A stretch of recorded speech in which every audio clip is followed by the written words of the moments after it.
Hello guys, আসসালামু আলাইকুম। কেমন আছেন সবাই? আশা করি সবাই ভালো আছেন। আজকে আমরা চলে গেছিলাম খুলনার রূপসা ব্রিজ। অবশেষে আমরা রূপসা ব্রিজ পৌঁছে গেলাম। দেখা যাক, আমরা উপরে যাওয়া যাক, উপরে দেখি কেমন ভিড়। আমরা উপরে চলে গেলাম। আজকে শুক্রবার ছিল, এই জন্য উপরে দেখি অনেক ভিড়, অনেক মানুষ। এই জন্য আমরা হাঁটতে হাঁটতে সামনে চলে যাচ্ছিলাম।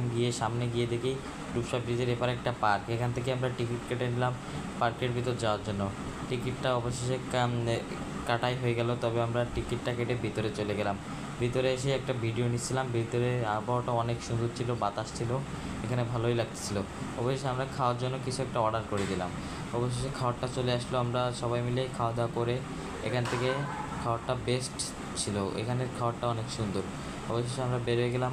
দেখলাম পাশে নৌকা, এখানে নৌকায় আমরা উঠলাম। নৌকায় উঠে দেখি সবাই চিল্লাপালা করছে যে নৌকায় অনেক মজা হলো। পরে আমরা নৌকা থেকে নেমে একটা ক্যাফে আসছিলাম। ক্যাফে এসে দেখি এখান থেকে রূপসা ব্রিজটা অনেক সুন্দর দেখা যায়। অবশেষে আমরা চলে যাচ্ছিলাম আমাদের হোটেলের উদ্দেশ্যে। নেক্সট ভিডিওতে দেখা হবে আপনাদের সাথে। প্লিজ সাবস্ক্রাইব করুন।